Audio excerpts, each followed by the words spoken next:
All right, folks, welcome in to Pickaxe and Roll, brought to you by Superbook Sports. I'm your host, Ryan Blackburn, at NBA Blackburn on Twitter. Sorry about that. I had another window open that I did not know about. We are chilling, and I'm so excited about this, man. This is going to be a lot of fun tonight.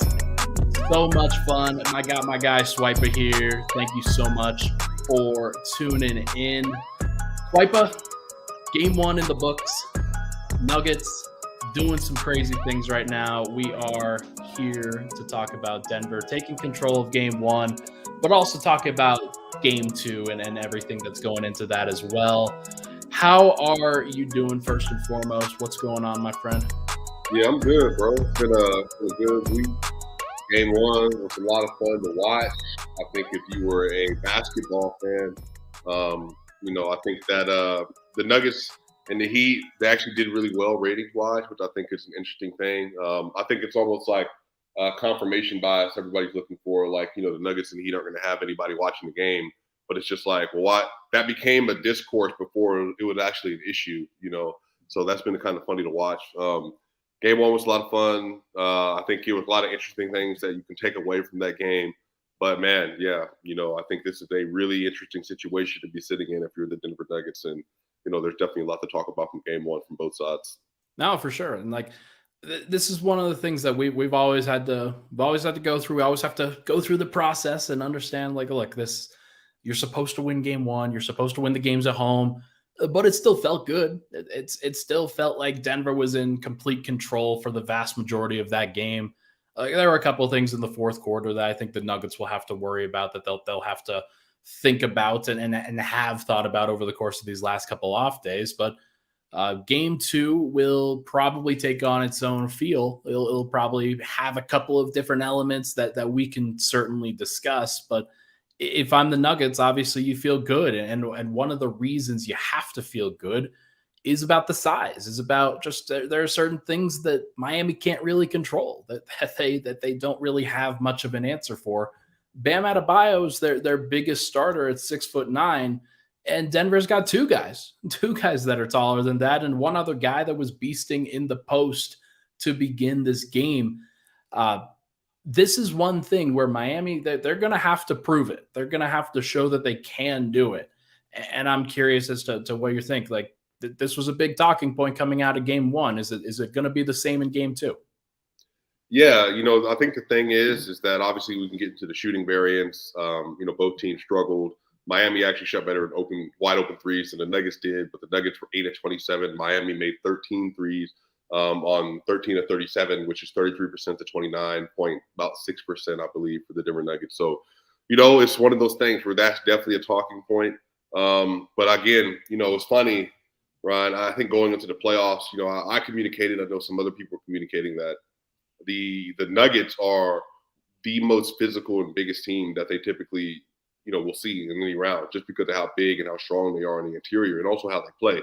Whether it's AG, whether it's even MPJ cutting, Jamal Murray, and then obviously you have this supernatural predator in Jokić, and he's sitting in the middle of the lane at all times. So I think the thing going into the series was there were some people saying, well, Miami's this gritty, physical team with the Heat culture, which is absolutely true. The problem is that the Nuggets have their own culture. They just don't have a cool hashtag, that they use when they talk about it. And I think there's just no way for you to really know what's going to happen until you step into the arena. And the Lakers found it out. The Suns found it out. The Wolves found it out that when you play the Nuggets, you're going to play a very physical brand of basketball. That's why the Nuggets have been at the top of the free throw charts throughout the playoffs as well. They're not quite what the Lakers were, but they're not that far off either. And the reason is just because they get a lot of paint pressure. They create a lot of really good looks. And even when Jokić got inside, if Bam wasn't on Jokić and Jokić got a layup at him, they were fouling him because they just said, we just can't live with that. We can't let him get two easy layups, back to back to back. And then on the other side of this too, Ryan, is, how do the Miami Heat deploy their zone? Because the zone did work for periods, but if you actually go back and watch the game, the zone worked in large part because the Nuggets were missing some wide open buckets, whether it's Murray in the paint, Jokić in the paint, Porter had two missed threes, I believe, that he had. So, we'll find out. We'll see. I think tonight's going to be a higher scoring game because of how the shot variance is going to swing. But, we'll see if the Nuggets are going to be able to execute at a high enough level to be able to come away with the victory. No, there's no doubt. And like you touched on a variety of things there. I got to imagine that Miami probably changes their starting lineup, right? Like I can't imagine that you go into the game with the same basic game plan of, hey, we're either going to go zone and we're going to dare you to shoot from the outside, or we're going to kind of go about the same matchups, and whether it's maybe it's Jimmy on Aaron Gordon this time around, and then you've got Bam on Jokic. That does leave either Gabe Vincent or Caleb Martin or Max Strus for Jamal Murray, and that's not a great recipe for success either. If I'm the Heat, so there are a lot of things that they've got to worry about just from a size and physicality standpoint. That even when you like address the initial problem, and let's say that's Jokic and trying to prevent him from getting into the middle. Denver didn't have Jokic getting into the middle of the floor in the entire first half, and they still nearly put up 60. Yeah. And the pace of the game was really slow. Like they were killing it, just absolutely killing it. And I got to imagine, I would think Haywood Highsmith or Kevin Love probably gets the start in game two, whether that's over Max Strus or it's over Caleb Martin or whoever. It just would not surprise me if they go that direction, because I think they're going to have to do it eventually. Maybe you feel better doing it at home, but I don't know. Like this is a very important game for the Heat. They can't go down 2-0 and feel like they have a great shot. Yeah, I mean, I think Kevin Love might still be injured, so I don't know like how much time he'll be able to get. But I think Highsmith is a good player. He is not super tall. He has decent length and stuff about him. So maybe you start him at the 4, then you put Jimmy at the 3, and then at that point you're running Gabe Vincent and Max Strus, or Gabe Vincent and Martin, but more than likely probably Max Strus. But even if you're doing that, you're still small relative to the Nuggets, and so I think the thing is that the Nuggets don't play. And I think a lot of times when people say, well, you need to make Joker a scorer. You don't want him being a playmaker. Well, what are you going to do to make him do that? Because they're not going to sit him in the post and just say, hey, Joker, go to work. They're going to run. And I put it on Twitter, but Ryan, I almost want to, like, if there was a way for us to pull the clips from the horn set that they run when they have Murray at the top of the key and then having Jokic and AG when they're at the top, like on the nail at the free throw line. Yeah, the horns. Yeah, I really do wonder. I want to know what their points per possession are on that, because the issue is if Murray is setting a back screen for AG, well, you can't switch that. Or if AG is setting a screen for Murray, you can't switch that. And then so what happens on those delays? And then if you do a DHO handoff, and Jokic is popping where he's running down, and then on top of that, you got MPJ in the corner, KCP in another corner. Well, it's not about letting Jokic score. Like, they're running that, and they're running other actions because they're trying to get as many opportunities as possible to get open shooters, and particularly open opportunities at the rim or open three-pointers.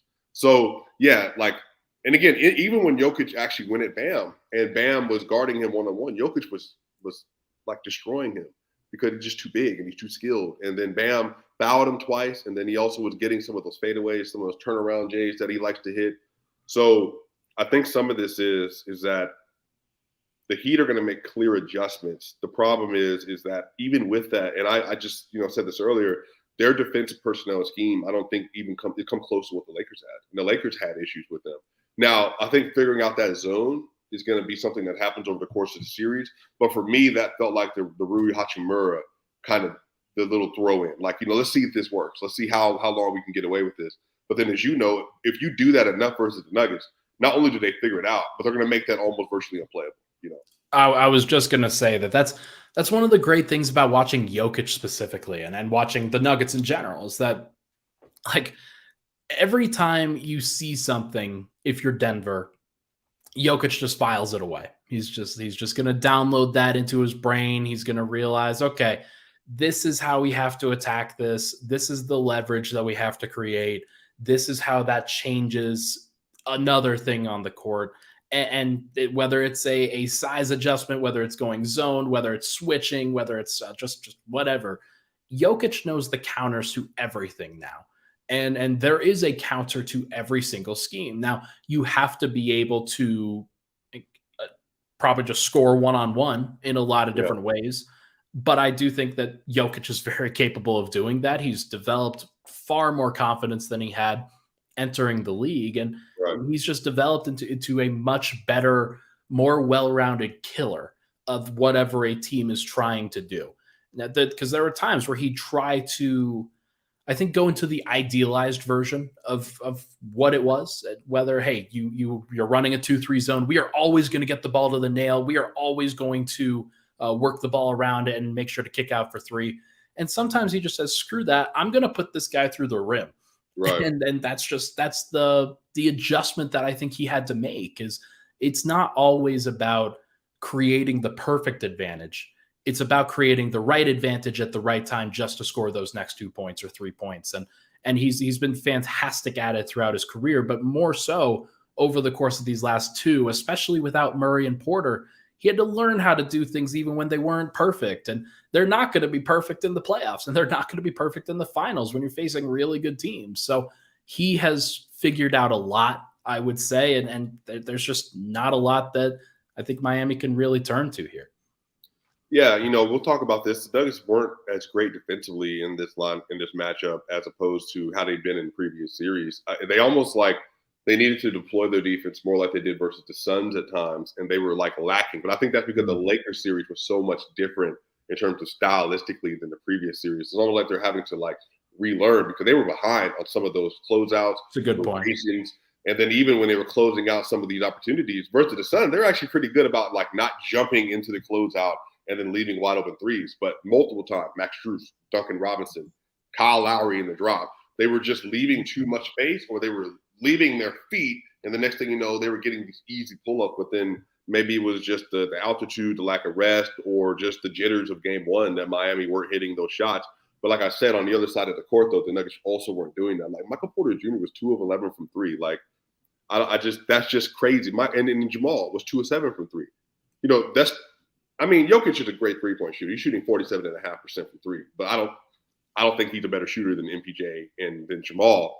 So if that variance is going to be there, then that's going to bounce back probably in a big way for one or both of those players this game, especially at home. And then you get an opportunity to clamp the series, to go up 2-0 and go back to Miami. Again, man, I'm telling you, dude, like the Nuggets are just a different animal, man. Like I just think people have been so slow to catch up with them. And then people get it. Every time the Nuggets get into a series, people say there's no way they can keep this up. They can't keep getting away with it. Right. But that's just how they play basketball. Like they don't have letdowns. So I think the difference between them, the Bucks and the Celtics, they don't have letdowns for longer than a couple minutes at a time. Or even if you want to say a quarter, like the first half, for instance, versus the Lakers in game 2, they were struggling. They were just trying to figure out their way. But all it took was from the basically 4-minute mark of that third quarter through the fourth quarter, one man, and his name is Jamal Murray, just said, all right, I'm just going to close the game myself. And that's exactly what happened. They got up 12 points at some point in the fourth quarter after being down multiple points. So that's just how they are, man. They just respond in a vicious way. Like they're a vicious team. But they're like the most like even-keeled, like non-mean-spirited team ever. Like you listen to their press conferences, they're, glowing about Jimmy Butler, glowing about Bam, glowing about Gabe Vincent and Caleb Martin. But you get into a game with a man, like it's a dogfight. There's a lot of respect between these two teams, which is pretty cool. It's I think Denver has earned a lot of respect from these teams, and whether it's the Lakers last series or the Suns prior to that, or even the T-Wolves, of course, like all of those teams, I think came away from those series with different point of view about what the Nuggets were. Right. Probably underestimated them at the beginning, and then immediately I think you see that switch flip with each of those teams. Right. Where it may be shot variance for some teams, but Denver has and was continuing to prove that they're the best shooting team in the league, and that certainly helps when you have all the size that they do, and you can attack them inside out. And there's just so much that they can really change there. I do agree with you that the shot variance, I think for both of the teams will change. That's why I put it here, but even more so for Denver. Like they're going to get up more threes. I think that's going to be a big point of emphasis. They were trying to impose their will on the interior. This is going to change. Like I think Miami will probably be better with their interior defense going forward, which means that Denver's got to shoot a little bit, and they've got to shoot a little bit better, and that's fine. Like that'll be something that they do, but. My question, I would say, what's up? all can I ask you, Miami actually was not good at defending the 2-pointers at all this year, and then even, in the playoffs. What would you suspect? So if there is that size differential, and then obviously the Jokić factor, and especially if Bam's on Joker, what do you suspect that they're going to do to try to limit the Nuggets inside? I think that it's hilarious because they're probably not going to be able to do too much. But I think that one of the things they will just add another big body into the rotation and into the starting lineup, and that will, like, they're going to dare Denver, they're going to dare KCP, they're going to dare Michael Porter continuously to beat them from the outside. And I think that Denver will do that. Like, they might go under some screens that they probably wouldn't have before. They'll probably try to, because I think they did a really good job in that fourth quarter of shrinking the floor, even against Jokić post-ups, where sometimes he was successful, like that baseline fadeaway that he had over Bam that dropped through the bottom of the net. They were shrinking the floor really well, and he didn't feel like he could get into the middle of the floor. And so that's why he turned and went baseline. But that's going to happen. And you're always going to give something up. And when they're shrinking the floor as much as they are, it just leaves open a lot of opportunities on the outside. So that would be my expectation, is that they will create some good shots for themselves on the perimeter. It's just about Denver hitting them. Do you think that so pick and roll defense, particularly with Jamal Murray? So right now in the playoffs, Ryan, you'll love this. Jamal shooting 61% from 0 to 3, 52% from 3 to 10, 56% from 10 to 16, and 46% from long 2, 16 to 3, and obviously 39% from 3. Do you suspect that? Yeah, that's exceptional, especially from mid range. Do you suspect that they're going to change their pick and roll 2-man coverage today, the Miami Heat? I don't know. It's tough because, like, there's so much that if you do change it up too much, and if you do overload on that, then it, like we talked about, they're probably going to dare KCP and Michael Porter. Like, they're probably going to, my guess is they'll be pretty aggressive on the ball with him and try to get the ball out of his hands a little bit. Yeah, and like add in a third person that kind of rotates over and is like roaming on the baseline or so. And if that's the case, then you're going to leave opportunities on the weak side for those weak side shooters, and that's what I think they're going to give up.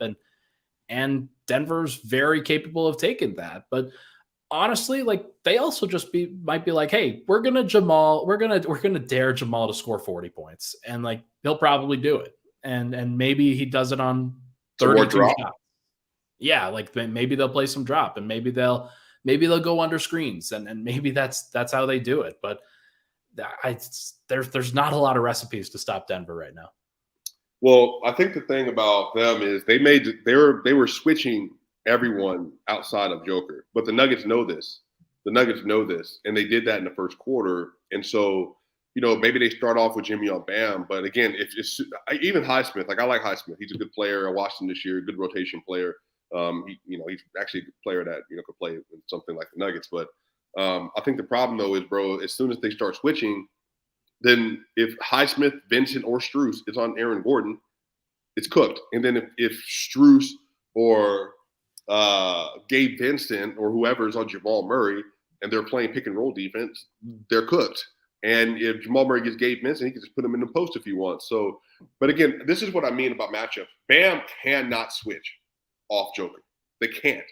And then if they do, it's an automatic double, which is what they did last game. But the problem is that if you start doing that, all it takes is rhythm, because everything about the playoffs is rhythm. So when offense starts getting in rhythm, one person starts hitting shots, it's an avalanche. It's a tidal wave. And then you just see it again and again and again.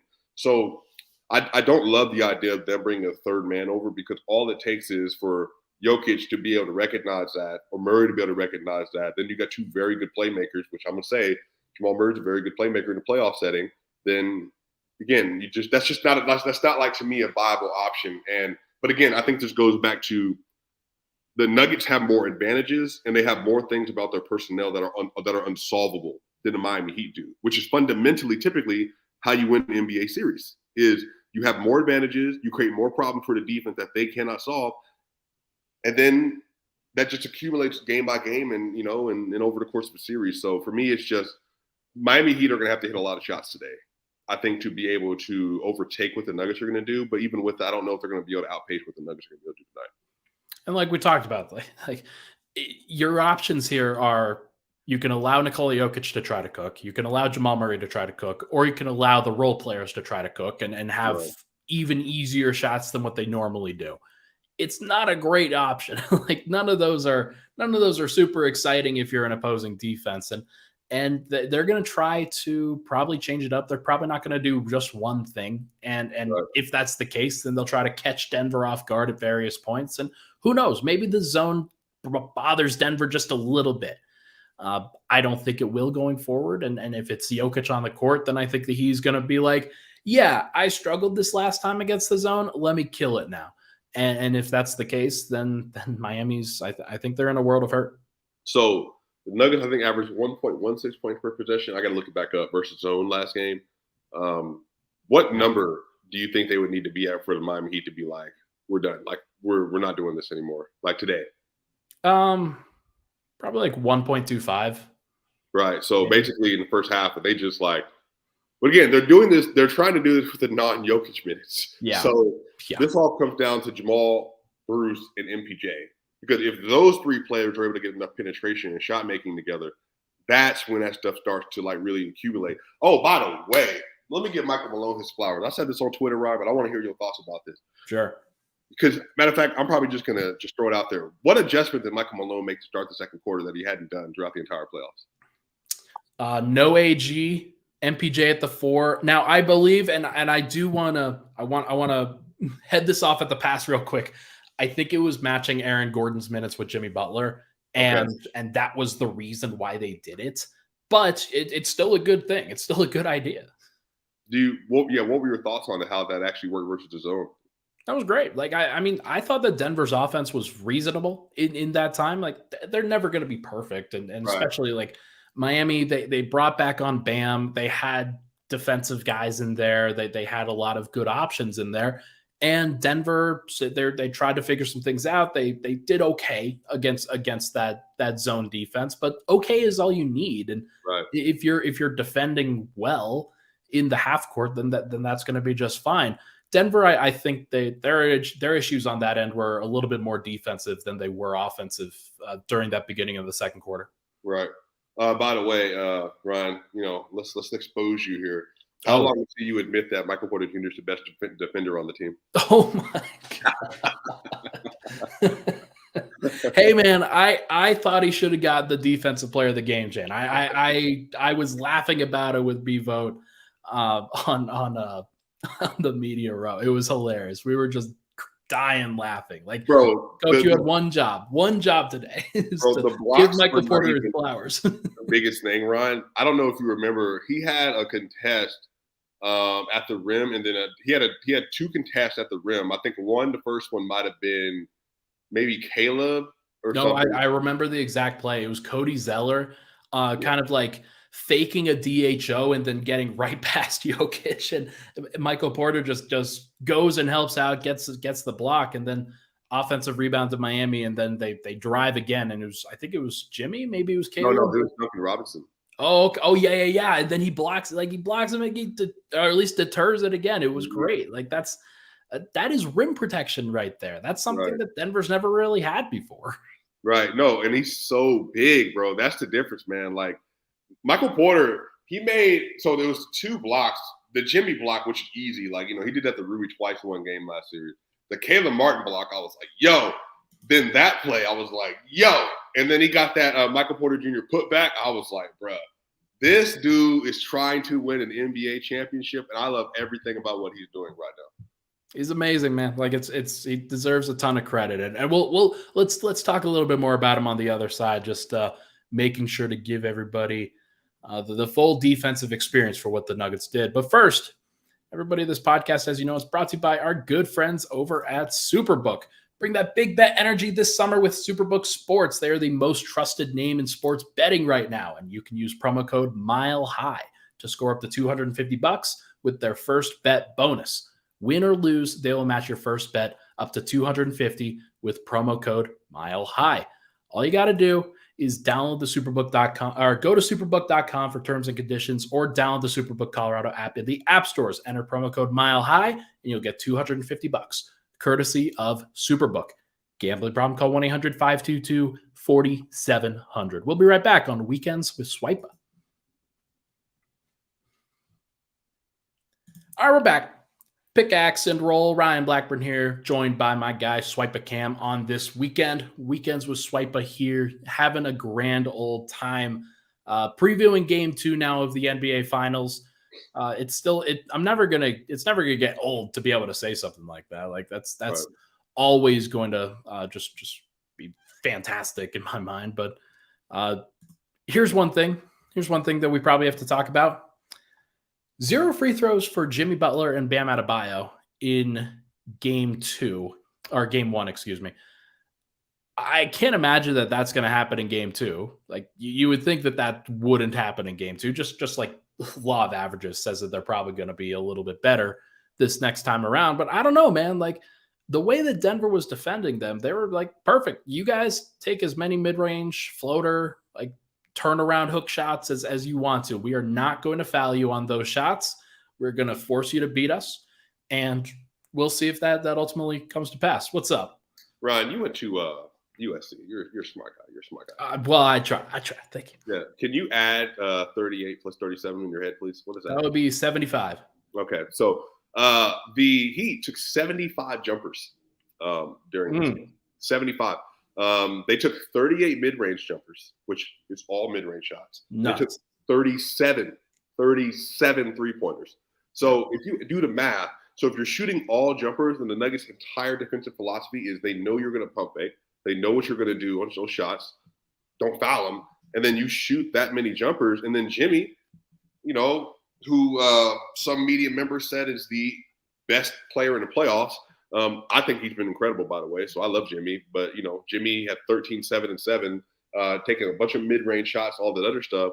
The problem is that if you're not going to attack the rim at all and you're going to be that lifeless going to the rim, and then on top of that, you don't have any rim pressure guys outside of Jimmy that, you really need to worry about, then yeah, that's kind of what's going to happen. If you don't have LeBron, like AD, Austin Reeves, and then even, having Anthony Edwards and then even having Karl Anthony Towns in game 5 when he was attacking the rim consistently because he was just doing that pump fake and the drive. Shai Gilgeous-Alexander, all those players, even Jason Tatum. So I think the issue is that the Heat are going to have to change up their play style by attacking more. But the problem is that who are you attacking? Because Jokić is playing a drop versus Jimmy. So Jimmy is getting mid-range shots, and Jimmy is not a vertical player. Like he's not just going to jump over people consistently. And then, he's also not the fastest player in the NBA. So, again, it's just they're going to have issues, I think, with that. But again, the Nuggets are going to have to be smart. But I said this on Twitter. I said this multiple times, Ryan. Bam Adebayo is in the Richaun Holmes sweet spot. What does that mean, Swipa? What do you mean Richaun Holmes sweet spot? So if you watch the Denver Nuggets at all over the last several years, Richaun Holmes used to have career games, like 20 and 10 games versus the Denver Nuggets with the Sacramento Kings. Why is that? Oh, I'll go ahead and tell you. Because when they play at the level where they play drop, the big man gets the ball and gets to make a decision. DeAndre Ayton loves that push shot area. Richaun Holmes loves that push shot area. Anthony Davis got a 40-piece off that push shot area.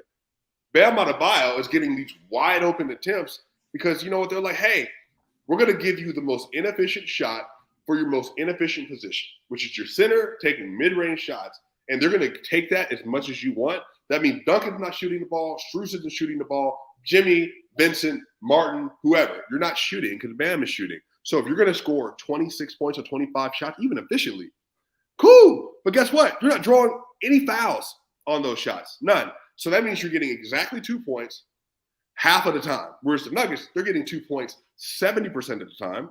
And then on top of that, they're getting open three-pointers. So, again, it's just about doing the math consistently. So I hope that Bam Adebayo, I hope he leads them in shot attempts. Matter of fact, I hope he's the leading scorer today. That would be a great math problem to solve. It would be hilarious if that gets clipped and then they win. He's got like 40. But no, like that's I think the it's sound. Like the math is sound there. every single time you give Bam Adebayo the ball in the shooting pocket right there, where you've got a little bit of space, it's the push shot, it's the Rashawn Holmes push shot, as you're mentioning. It's not going to generate free throws because Jokić isn't jumping at him. It's not going to generate like value shots because those are going to be in the restricted area or around the perimeter. And Denver, they're going to try to do a better job, I think, of contesting the threes and making sure that Jokić is in that drop at the rim. He can do that against the Heat, especially when Jimmy is in the action, because Jimmy doesn't want to pull up from two either.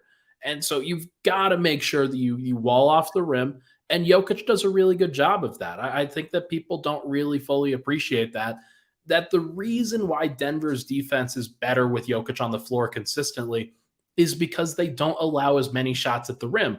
Now, when people do get to the rim, they shoot pretty efficiently there. But the fact is that they don't do it as much because Denver prevents them from getting there. And Jokić does a pretty good job with that. And now we're in the NBA Finals. There's no reason for Jokić to hold back a ton when people are attacking him at the rim.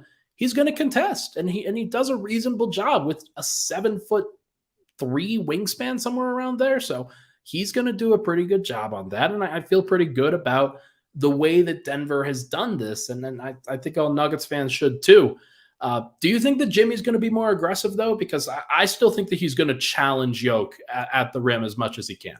Yeah, why not? But again, I'm telling you, it's not going to be Devin Booker, and it's not going to be LeBron James. I think people need to – like Devin Booker had an all-time pull-up shot-making series through the first 4 games of that series. Right. LeBron James in game 4, first half, and even parts of game 3, like sprinting downhill with a 6'8", 250-pound physical profile that you just can't stop. He was big for Denver. They couldn't really slow him down, but Jimmy's smaller than AG. Right. That's the point. Is like AG is doing a very good job on Jimmy, and Michael Porter Jr. will do a good job as well. But again, this is not about like stopping Jimmy per se. This is about being big enough to contest what he wants to do. That's all you need to do. Put a hand up. I'm not saying stop him. Just put a hand up. And if Jimmy is seeing all that length, he's seeing Jokić 7 feet, seeing Porter 6'10", seeing AG 6'8", and he's passing the ball out because he's looking at trees that are all bigger than him, then fine. You know, you want him to do that too. But again, Jimmy's a great player. I expect more shot attempts for him today, but I want to make him perimeter focused because you know what? Play drop. See if he wants to start hitting those threes. Again, he's shooting 28% from 3 since round 1. So if he wants to make one of those, this is a series where he's shooting a lot of threes or shooting a lot of pull-up J's, fine. So 1,000%. But again, if you're going to try to force your way to the rim, Jimmy's crafty. But again, relative to Anthony Edwards and Booker and Braun, he's not as crafty as those guys when it comes to their penetration. So again, it's just about weighing your options here, and the best option is to make Jimmy as much of a pull-up shooter as you can. Let's talk about this. Max Strus goes 0 of 9 from 3. Duncan Robinson goes 1 of 5. Like there were a couple of shots that Duncan Robinson had where he does the normal relocation thing where you get the pump fake, he goes to his left, he puts it up, and then he missed everything. Yep. Like I don't know if that's an altitude thing. I don't know if that's a nerves for the NBA Finals thing. But it did feel like Miami could be better than what they actually had in game 1. And I expect them to be better in game 2, just from a consistent perspective of, hey, we know what the Nuggets are going to try to do to us now. We know what they're going to try defensively. Let's adjust to that. Let's get better with that and try to generate some better shots. I think that they will be better on that front, but I'm not sure if you do. No, I do. I think today's going to be a much higher scoring game. I think they're going to convert a lot of those shots. They shot 33% last game. You know, wouldn't surprise me if there's, you know, they could shoot over 40 tonight. I mean, it could be one of those games too. So yeah, I do expect them to do that. But I think that's the thing. It's like the Nuggets typically set the tone of the game. So, you know what I mean? If they start making their shots, Miami's going to have to start making, which I do think they will.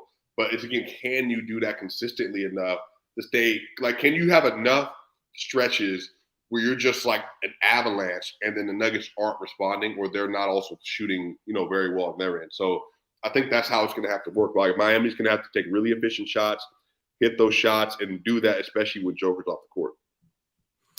Yeah, it's just Kyle Lowry had some good moments. Gabe Vincent had some good moments. And a lot of those moments were when Jokić was in drop, when he was Yeah. trying to play maybe the same level of defense against those guys that they, not necessarily against Jimmy, but like, okay, you want to coax those guys into taking some tougher shots, but the shots that they're actually taking weren't that tough. I think that Murray's got to get over screens a little bit better in that regard. I think that whether it's KCP's probably not defending those guys a ton, but whether it's him, whether it's Bruce Brown, whether it's Christian Brown, or even Michael Porter kind of switching on to various guys, just got to keep getting over screens, making sure that they have to go deeper than the 3-point line. And if you can manage that and actually contest those shots, well, then that's probably going to be fine. But I do think they're going to make more. I think that it would be wise for Denver to game plan that they have to score more than 104 points this time, because like we talked about, Miami's probably going to put up, the number that I had was like 112 or 115. That would be my guess. And Denver, they've got to improve beyond that. And I think they will, but Miami, they're just not going to be held down for too long. Yeah, I'm trying to think. The Lakers, they scored over 120, I think, one of those games. I think it's 132 to 126 in game one. Yeah. Yeah, I mean, I think my score prediction, I'll have one by the end of the episode. I'm feeling it's going to be higher scoring. I don't know if Miami crosses 110 tonight, though. But considering they scored 93 last game, I think, a 16-point increase would be pretty significant.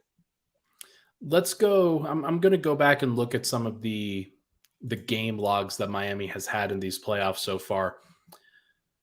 Most points that they've had is 130, but they've only gone over 110. They've played, how many games have they played now?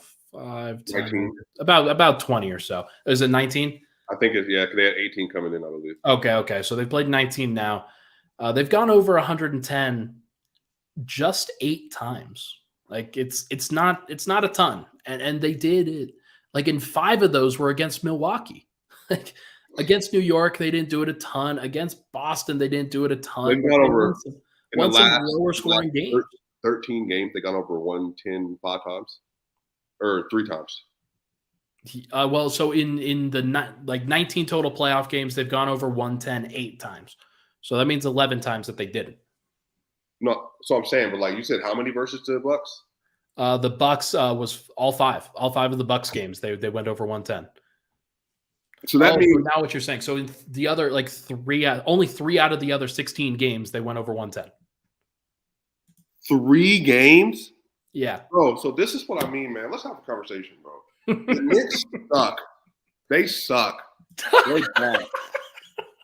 I don't believe in Julius Randle. I like him as a person. He's a great dude off the court. I don't like the way he plays basketball. I don't like Tom Thibodeau's coaching style. And then Jalen Brunson was your best player. I predict that series could be over in 6, I think, and I think they beat them in 6. The Celtics, their entire offensive profile was shot checking. That's what it became. Like, and when they were really good, they hit their shots. When they were not, they were very bad and they weren't hitting those jump shots. Like, for you to go 2 rounds after that and have 3 games over 110. Yeah, man. So can you count let's be fair. How many times have the Nuggets gone over 110 in the playoffs so far? Let's go back and look at it. The Nuggets have gone over 110. So they played now 16 games. They've gone over 110 11 times, 11 out of 16. Okay, so they've gone 109, 108, 108, 104, and 97. So Miami was actually the 104 was the second lowest total that they've had in the playoffs so far. They've gone over 108 in 14 of the 16 games that they've played.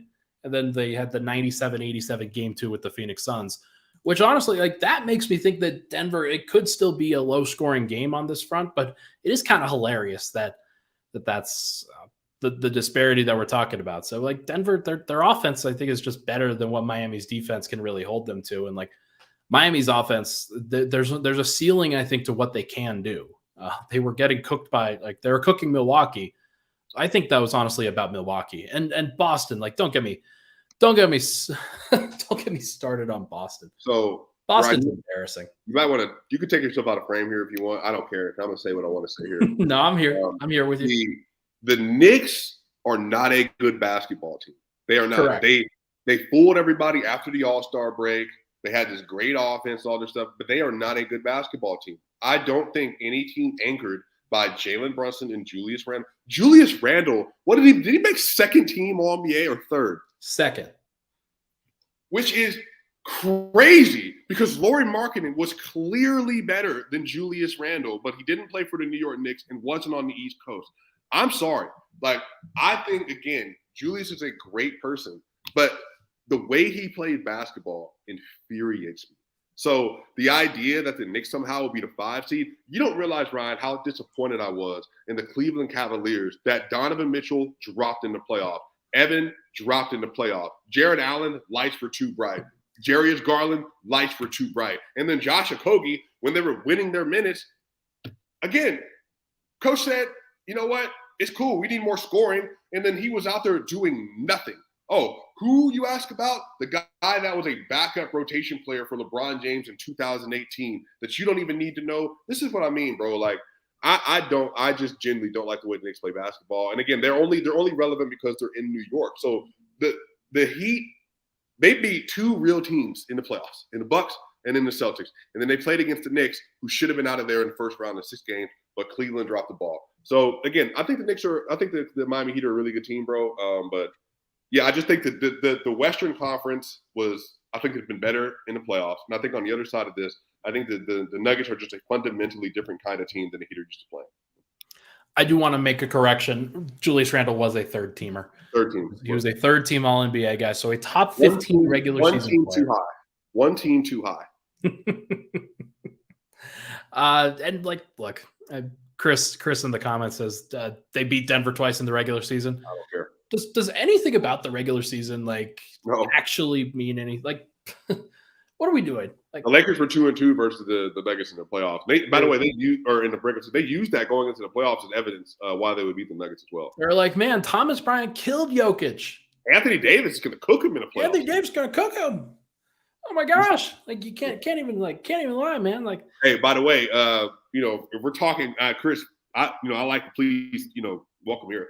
But if we're going to talk about regular season performances, I know a guy that had a 47, 18, 5, 3, and 2 in a regular season game this year versus the Denver Nuggets that had 15 points in the closeout game 7. So, hey, regular season though. Dude, he's gonna his knees are gonna erode from Nick Nurse. I'm worried. I'm worried for that man. All right, fellas, let's take a break. When we come back, we're gonna talk about Nikola Jokić kind of on the verge of unimpeachable status here. We're gonna talk about that and some of the haters that are still here. I think Swipe is trying to block him out right now, but we're gonna talk about them in just a little bit. We'll be right back. And we're back, Pickaxe and Roll. Thank you so much, everybody, for tuning in. Joined by my guy, SwipaCam, Weekends with Swipa edition of the podcast. Really appreciate all the love and support. Everybody go hit the like button on each of these channels. Swipa's broadcasting on the SwipaCam channel. I'm broadcasting on Mile High Sports. Make sure to go hit the like button for sure. My guy, Nikola Jokić, is on the verge of an unimpeachable status here. There is an opportunity here because once he joined the club, you can't get out of the club, right? Is that, are we fair to stay on that front? Is that fair? Unimpeachable. I mean, if you add up all the seeds and Nuggets have played 8, 4, 7, and 8, it's a really high number. The highest amount of seeds ever, in the finals. Who did he really play? LeBron was old as dirt. AD is not who we thought he was. Kevin Durant only been there for 15 games or so. Devin Booker by himself. Chris Paul got hurt in the third quarter of game 2. And then you played against Anthony Edwards and Rudy Gobert, Defensive Player of the Year. Karl Anthony Towns, playoff dropper. That might be the easiest run in recent modern NBA history. So, and then on the other side of this, let's be honest. Jamal Murray is a top 3 playoff player right now. Michael Porter Jr. is incredible. Aaron Gordon's been incredible. How much can we really say that Nikola Jokić has carried this team, if we're being honest with you? Who can say? When he didn't have these guys, got swept in round 2 versus the Suns, was out in 5 versus the Golden State Warriors last. So how much better does he make them that if he couldn't get past the first round without him, now they're in the NBA Finals? What does that actually mean for his legacy? So you know what? It's only fair that the other guys who were in the best player in the world conversation, they were robbed of an opportunity to play against Joker to hold on to the number 1 status because a back injury, a knee injury here, their teams couldn't get to the finals because of all these things that had nothing to do with them playing basketball, apparently. So it's not really fair to say Joker's the best player in the world if he's playing versus Jimmy Butler in the Heat, I guess. It's not bad. It's not a bad. That's that you did a great job there. Thank you so much for playing the character. You played all the hits. And by the way, he still sucks on defense. Like we just gotta get that out of the way. No matter what Jimmy Butler says. Not like Jimmy Butler said it otherwise. Like I was there. I was there. And actually I did get the quote wrong. He said hellified defender as opposed to elite defender. So I don't know what the fucking difference is. So, like, I guess we'll find out. Then maybe we could issue a retraction or something. But no, man, like a reason why I wanted to talk about this is just like I keep looking at Mark Jones's feed and it's a wasteland of like I haven't heard him talk about Jokić at all. Like at least not name him by names in terms of man. I like my MVPs like I like my defenders or whatever the fuck he's trying to actually say. But it is just hilarious what's going on right now to sort of dance around exactly what you just did. Like, how many hoops are we going to have to jump through in order to talk about him as like an actual like all-time great? Because he is. Like I have no problem talking about it because I've seen it. I've saw it dating back to his rookie season where all of those indicators where you're like, yeah, like you know, all-time players often have great advanced analytics earlier in their career. Maybe we should talk about that. Right. No, there was just a referendum on advanced analytics, I guess. That's crazy. You know what's so funny is Jokić is at the top of the all-time like PER box plus minus stuff in regular season playoff, right next to Jordan, right next to LeBron. And for so many years, people would push back against that, Ryan. But I would always see Anthony Davis like at 4 or 5 or Chris Paul. I'm like, why are people never pushing back against them? Like, those aren't MVP players. Like, so why is Jokić being dragged out? But it's just the way that Jokić was playing the game. He came out of nowhere, 2nd round pick. But Ryan, what's so funny about it? Max Kellerman, literally 6 weeks ago, is Jokić even a solidified top 5 player? After beating the Lakers, you know what? He has an argument as a top 15 player ever. And it's just so funny to me that I think we have universally now accepted that if Jokić wins this ring, Ryan, the lowest, and I mean like the haters, like people that don't love him, I think the lowest they will put him is top 30. I will argue, I think he's going to be one of the 20 best players we've ever seen in basketball, period, after this run. And I've even asked myself this, Ryan, you're a basketball historian. How many players in the last 23 years have had a better regular season to playoff run than Nikola Jokić? You know, the ones that immediately come to mind are like the guys that are like, because I think you could say LeBron, you could say that like unequivocally, like he's fantastic.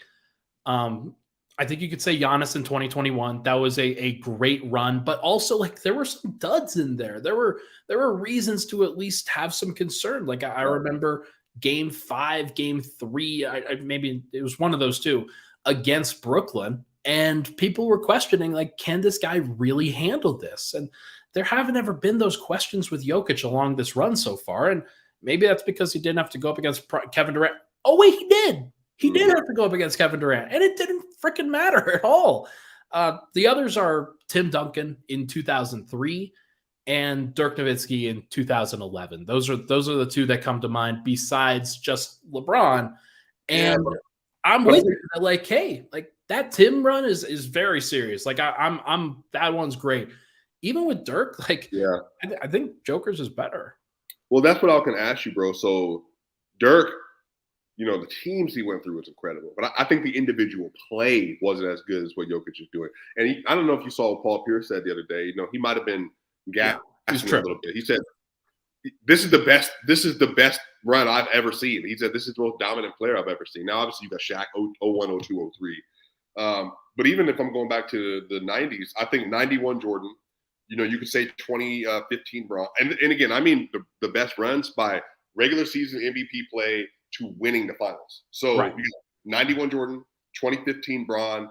I would say you have that 03 Duncan or 04. No, that 04 or 02? 04? 03. 03. 03 Duncan. And then on top of that, you have I don't think Nash wasn't the best, didn't have an argument best player in the league in 2011. No. So that's what I mean. Like it's rare for somebody to go through a season, be a top 2 MVP candidate, and then to go into the playoffs and just completely wash the competition. Like Jokic has been so good, Ryan, that I don't even think that there is a chasm, I think, between one and the second best player in the NBA in the playoffs. For sure. Like the actual playoff gap has been insanity. Like we joke all the time about the NBA math, like the actual TPA graphs that they have where you've got all of the pictures of like really great players in the top right of the quadrant. And then Jokic is in like his own stratosphere in terms of like where he's actually located. And like TPA is not, it's not my go-to metric or anybody's real go-to metric, I don't think, but it is a cool visualizer of like what the actual level of impact has been. And you can pick a stat and Jokic is probably in the top right corner of it, for being honest. Like he has been unbelievable. And I just think that like, you're not going to make everybody happy, but like I typed out this poorly. But the haters right now are seething. And like, whether it's Mark Jackson, just like leaving him off the MVP ballot, whether it's Mark Jones, who I don't understand what's going on with him, but like that's been strange for a while. I thought he was a fan for years too, so that was a strange one. That's probably the most disappointing one. Because I actually love Mark Jones' commentary.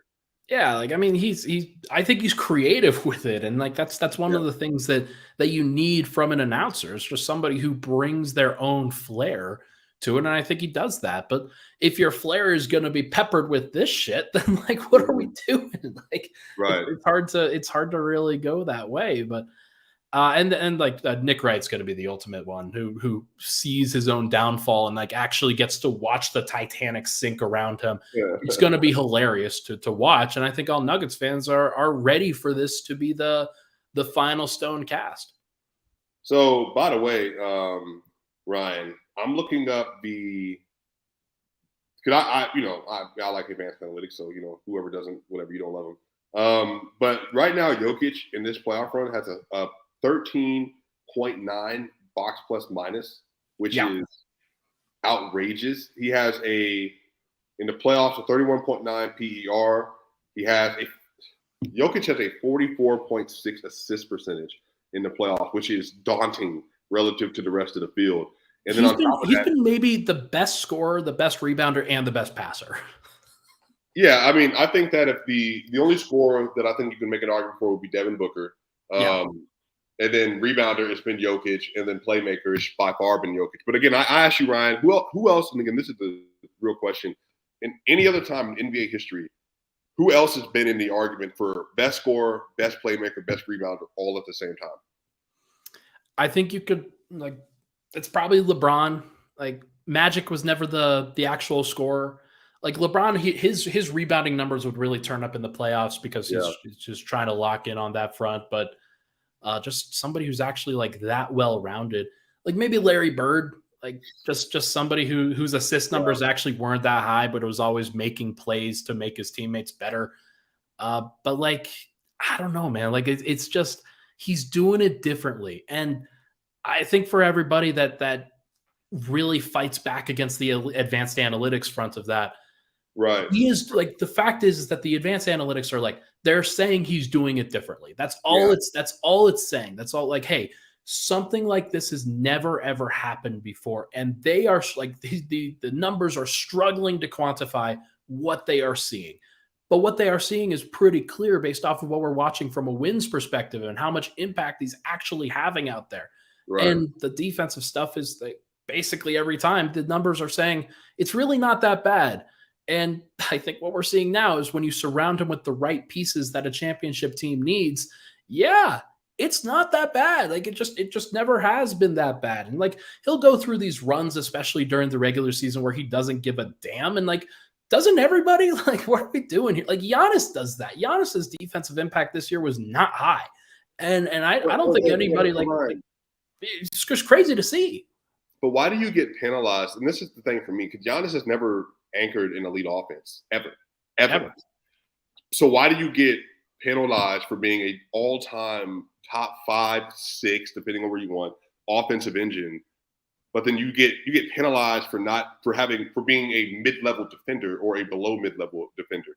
Giannis has never anchored an elite offense. He scores, but it's just he's not the playmaker, he's not the scorer, not the shooter. His rim pressure is his best asset, but you don't get criticized for that. And even Rick Boucher, when he was asked the other day by LaShawn McCoy, who had to be the voice of reason, and so was Joy Taylor. But, he asked him, how do you define best player in the world? And Rick Boucher says, the player that has the most impact on both sides of the ball. And I'm just like, but who is that?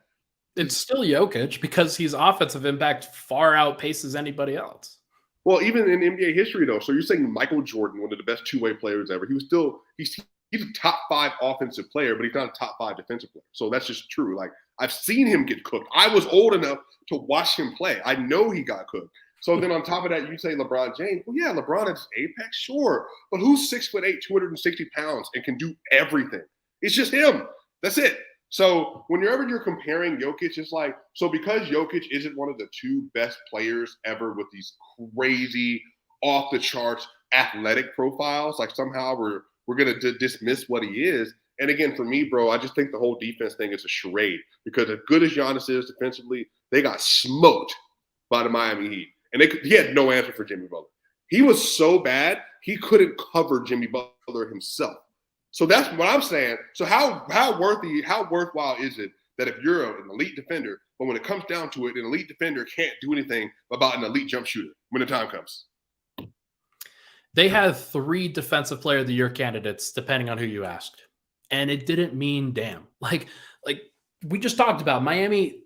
This was the offense that Miami was running where they only had like 3 of the 16 games that they've played so far since that Milwaukee series have been over 110.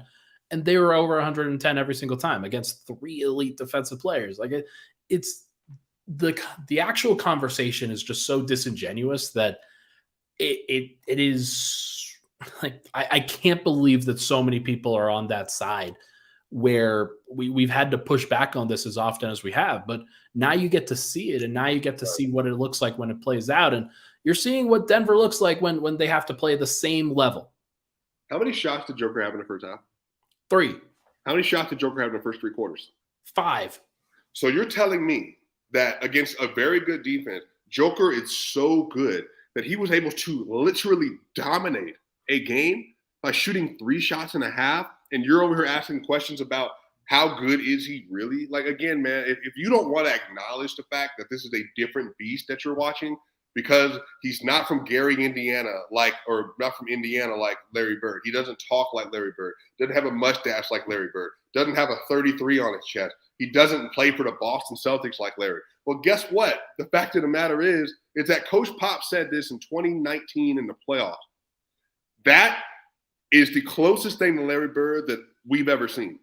And guess what? As Shannon Sharp said, I think when all is said and done, he has an opportunity to go down as the best white boy that's ever played the game. And again, Larry Bird's a top 10 player for me. And George Karl has said it before. I think he can end up being a top 10 player. But again, it's just so weird, though, that it's taken this much for people to finally be like, damn.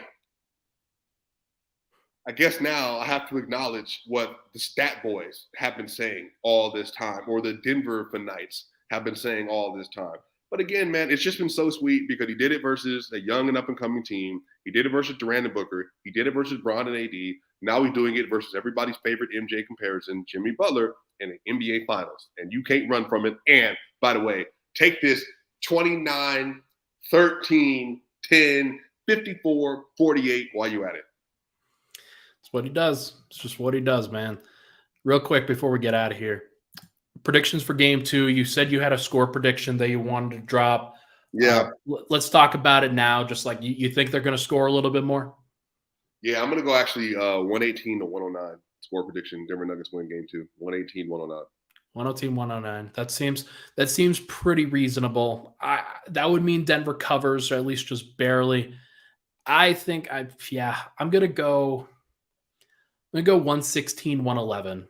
I think that it'll be a little bit closer. Denver still gets the W, but this is going to be one where Denver's going to have to fight. They're going to have to grind, and they're going to have to continuously make shots, even when Miami's making shots too. And we know that Denver's up for it, though. They've been up for it the entire playoffs, and you know that Jokić is up for it too. Like, they're going to create great shots, and I think Murray will have a good game, but it'll be Jokić who really puts them over the top from the scoring perspective.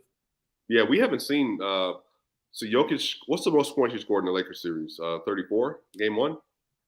Yeah, I think so. He was just basically hovering at like 30 points or 28 points the entire series. Yeah. He had a 53 ball versus the Suns and a 43 ball versus the Timberwolves. Do you think he has a 45-point game in this series? I don't think so. I was asked this question yesterday or a couple of days ago.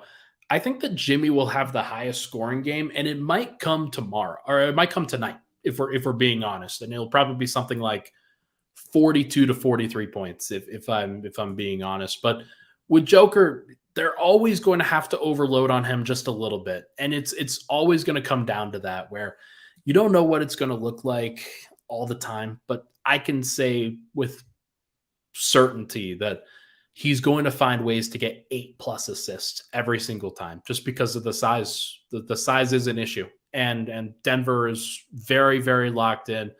It's very hard for him to not have 8 assists because Denver's been so good. All right, well, I'm going to say this right now. Joker could end up playing 44 minutes tonight, and he could end up literally having a 50-28 ball tonight. So, but it's all in debate. Like, what's that? I'm saying it's all there. It's literally all there. Say they load up and they say, well, you know what? We're not letting you pass the ball tonight. We're not going to let you pass the ball at a high level. And Joker just like, okay, all right, fine, I'll just score. And like he literally might get in it. If Jokic hits 2 threes in the first half, it might be an avalanche in the second half. I'll go with 32, 14, and 7, and then Murray will have 25, and MPJ will have 25 as well. That's my prediction. Woo! Hey, all right, let's do it. Let's see if we can get it there. Let's do it, my guy. All right, well, fellas, I think that's gonna do it for this episode of Pickaxe and Roll Weekends with Swipa Edition. Thank you so much for hanging out with us. We really do appreciate all the love. It has been fantastic to be able to hang out with you, and we know how much it means to everybody. What are y'all doing here? Enjoy it Sunday. Go on a walk. Go get like a picnic or something like that. Go to a brew or something. It's pretty gross out here. I'm not gonna it's a little wet. It's a little overcast. Like the sun, like it's just disappeared for all the national media. So it's crazy to see. Denver, 300 days of sunshine, and it just didn't happen to be today. So it is what it is. But everybody, hit that like button on the way out. Thank you so much for hanging out with us. We love you here at Weekends with Swipa. Enjoy tonight. Enjoy this entire experience. We will talk to you guys again next weekend. Hopefully, the series is already over. That'll be good. Thank you so much. Talk to you guys soon.